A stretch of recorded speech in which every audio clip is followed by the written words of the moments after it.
샬롬, 9월 20일 수요일 하나님 나라를 시작하는 말씀 묵상 시간입니다. 오늘 우리에게 주신 하나님의 말씀은 열왕기상 8장 1절에서 11절까지의 말씀인데요. 오늘의 말씀을 젊은 이누리 일순의 이혜민 집사님께서 봉독해 주시겠습니다. 하나님의 말씀을 경청하십시오. 이에 솔로몬이 여호와의 언약궤를 다윗성 곧 시온에서 메어 올리고자 하여 이스라엘 장로와 모든 지파의 우두머리 곧 이스라엘 자손의 족장들을 예루살렘에 있는 자기에게로 소집하니 이스라엘 모든 사람이 다 에다니멀 곧 7째 달 절기에 솔로몬 왕에게 모이고 이스라엘 장로들이 다 이름에 제사장들이 궤를 매니라. 여호와의 궤와 회막과 성막 안에 모든 거룩한 기구들을 메고 올라가되 제사장과 레위 사람이 그것들을 메고 올라가매 솔로몬 왕과 그 앞에 모인 이스라엘 회중이 그와 함께 그 궤 앞에 있어 양과 소로 제사를 지냈으니 그 수가 많아 기록할 수도 없고 셀 수도 없었더라. 제사장들이 여호와의 언약궤를 그 처소로 메어 드렸으니 곧 성전의 내소인 지성소 그룹들의 날개 아래라. 그룹들이 그 궤 처소 위에서 날개를 펴서 궤와 그 채를 덮었는데 채가 길므로 채 끝이 내소 앞 성소에서 보이나 밖에서는 보이지 아니하며 그 채는 오늘까지 그곳에 있으며 그 궤 안에는 두 돌판 외에 아무것도 없으니 이것은 이스라엘 자손이 애굽 땅에서 나온 후 여호와께서 저희와 언약을 맺으실 때에 모세가 호렙에서 그 안에 넣은 것이더라. 제사장이 성소에서 나올 때에 구름이 여호와의 성전에 가득하매 제사장이 그 구름으로 말미암아 능히 서서 섬기지 못하였으니 이는 여호와의 영광이 여호와의 성전에 가득함이었더라. 혹시 예전에 저와 같은 걸 보신 분들이 계실지 모르겠는데요. 요즘에는 잘 안 보이는데 예전에는 순찰차 앞에 본네트에 이동파출소라고 적혀져 있는 경찰차들이 있었습니다. 어느 날 집에 가는 길에 세워져 있던 이 이동파출소 차를 보고는 중요한 깨달음 하나를 얻게 되었는데요. 그것은 바로 건물이 중요한 게 아니라 그 안에 있는 사람이 중요하다라는 것이었습니다. 즉, 의사가 있어야 병원이 되고 또 선생님이 있어야 학교가 되고 또 경찰이 있어야 진정 경찰서가 된다는 거죠. 성전도 마찬가지입니다. 교회 건물이 성전이 아니라 하나님이 계신 곳이 곧 성전입니다. 그러니 참 조심스러운 이야기지만 교회 십자가가 붙어 있다고 해서 그것이 다 성전이 아니라 만약 그곳에 하나님이 계시지 않다면 혹 그곳의 주인이 하나님이 아니시라면 그곳을 가리켜 진정 성전이라고 말할 수가 없는 거죠. 열왕기상 6장부터 7장 말씀에 보면 솔로몬이 7년 6개월 동안 성전을 얼마나 웅장하고 아름답게 지었는지 또 얼마나 화려하고 정성스럽게 지었는지가 잘 나타나 있는데요. 오늘은 성전의 모든 공사를 다 마치고 성전 봉헌식을 거행하면서 시온에서 언약궤를 메고 나와 지성소에 안치하는 장면이 기록되어 있습니다.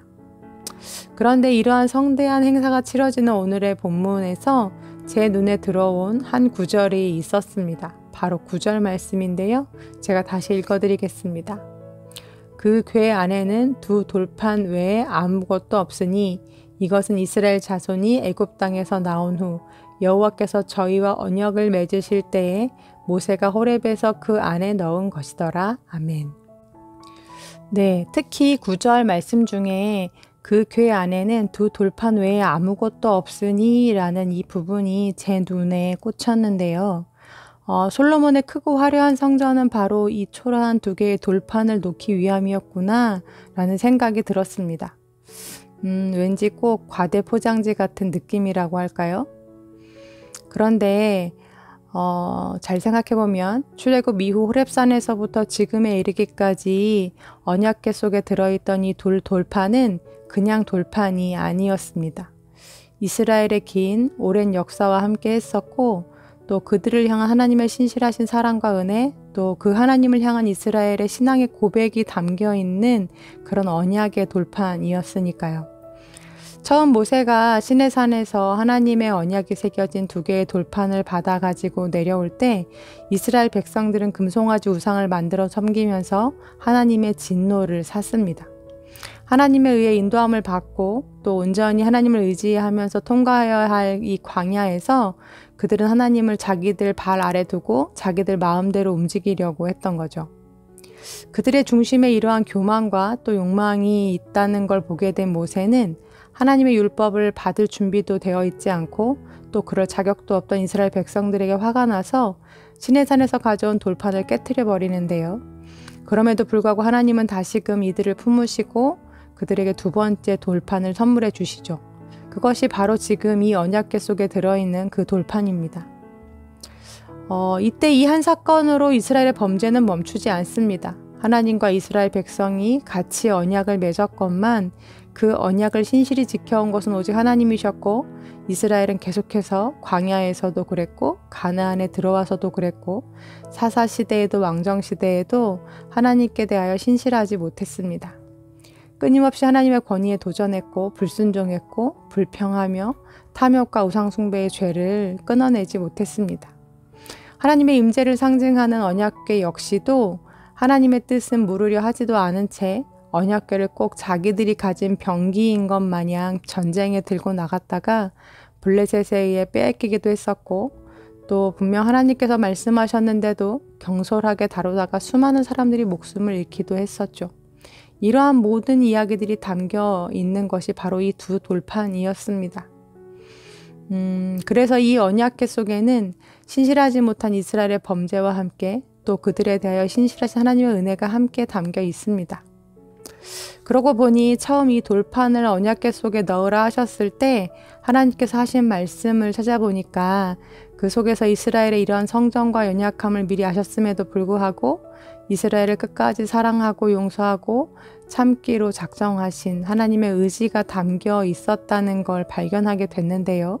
그때 하나님의 명령이 기록되어 있는 출애굽기 25장 16절과 21절 말씀을 제가 대신 읽어드리겠습니다. 내가 내게 줄 증거판을 궤 속에 둘지며 속죄소를 궤 위에 얹고 내가 내게 줄 증거판을 궤 속에 넣으라. 네, 하나님 이렇게 말씀하셨는데 그 돌판을 언약궤 속에다 넣는데 그 위를 속죄소로 덮으라고 말씀하시죠. 속죄소는 곧 하나님이 이스라엘을 용서하시는 자리입니다. 즉 언약을 주었어도 아니 하나님과 언약을 맺었어도 계속해서 범죄할 이스라엘에 대해서 내가 그들을 끝까지 품고 그들을 용서하시겠다는 하나님의 의지가 그 언약궤 속에 이미 담겨 있었다라는 뜻인 거죠. 그러고 보니 솔로몬이 지은 그 크고 웅장한 성전도 하나님의 그 큰 사랑을 다 품을 수가 없고 온갖 금은보화로 장식된 화려한 성전도 이스라엘을 향한 이 하나님의 은혜에 비해서는 너무나 보잘것이 없는 것처럼 느껴졌습니다. 사랑하는 우리 우신 가족들, 나의 불신실함에도 불구하고 나의 부족함에도 또 나의 완악함에도 불구하고 예수님은 그 모든 나의 죄를 자신의 보혈로 덮고 계십니다. 그리고 그런 우리를 끝까지 품으시고 인내하십니다. 오늘도 사랑하기로 작정하시고 우리를 포기하지 않으시고 하나님의 선택을 옮기지 않으십니다. 그분이 그러기로 작정하셨고 신실하신 그분이 나와 언약하셨기 때문입니다. 오늘은 화려하지 않아도 그 2 돌판만 내 안에 있으면 괜찮다라는 생각이 드는데요. 우리 중심의 자리에 또 우리 가장 깊은 곳 그 지성소에 하나님의 은혜의 언약궤가 놓여져 있는지 돌아보는 한 날이면 좋겠습니다. 혹여 다른 것이 내 중심을 차지하고 있지는 않은지 돌아보면서 저만치 밀어놓았던 그래서 우리 기억 속에서 사라졌던 그 언약궤를 다시금 내 마음의 중심의 자리에 가져다 놓는 오늘 아침 되셨으면 좋겠습니다. 함께 기도하시겠습니다. 하나님, 내 마음의 중심에 하나님이 계신지 돌아봅니다. 주일과 평일이 다르고 어제와 오늘이 다르고 아침과 저녁이 다른 우리는 신실치 못한 사람들입니다. 하지만 그럼에도 불구하고 오늘도 그런 우리를 품으시고 안으시고 참아주시는 하나님의 은혜로 우리가 오늘을 살아갑니다. 하나님, 그 하나님이면 충분합니다. 그 사랑이 내게는 가장 큰 복입니다. 이렇게 고백할 수 있는 우리가 되게 하여 주옵소서. 예수님의 이름으로 기도합니다. 아멘. 말씀을 마쳤습니다. 이후로 함께 들으실 찬양은 오늘 말씀을 봉독해 주신 이혜민 집사님께서 추천해 주신 찬양인데요. 먼저 집사님 보내주신 사연 읽어드립니다. 저는 참 믿음이 없는 사람입니다. 매주 교회에서 예배를 드리고 나면 예배 참 좋았다고 마음속 감상평을 남기고 평상시 삶은 제 멋대로 살기 바빴습니다. 나는 언제 다시 일을 할 수 있을까? 내가 무슨 일을 할 수 있을까? 아이들이 공부를 잘 따라갈까? 오만 가지 걱정을 하며 저만의 열심으로 욕심으로 살아가고 있었습니다. 사실 현재형이기도 합니다. 며칠 전 막내 아이가 자기 전에 처음으로 기도를 스스로 했습니다. 똥 잘 나오게 해주세요 였습니다. 너무 웃기고 귀여웠던 막내 기도 속에 내 삶에 당연한 것 하나 없는데 감사도 기도도 잊어버린 채 살아가는 제 모습이 보였습니다. 하나님 처음 영접하고 말씀의 갈급함과 모든 일의 기도로 간구하고 감사기도 드렸었던 하나님을 사모했던 제 모습이 그리워졌습니다. 가난한 마음을 갖고 스스로의 능력이 아닌 하나님이 운행하시는 삶, 모든 것이 주님 능력 안에 가능하다고 고백하는 삶 다시 살기를 원합니다. 모든 것이 주님이 하셨다고 고백했던 시절, 힘이 되었던 찬양 같이 듣고 싶습니다 하시면서 믿음의 유산의 금과 은이라는 찬양 신청해 주셨습니다. 오늘 집사님의 고백처럼 또 오늘 말씀처럼 그리 화려하지 않아도 주님 한 분만으로 주님의 은혜와 사랑만으로 또 그분의 돌보심만으로 충분히 행복한 제가 되었으면 좋겠고 그런 우리 오신 성도님들 되셨으면 좋겠습니다. 그럼 집사님께 추천해 주신 금과 은 함께 찬양 들으시겠습니다.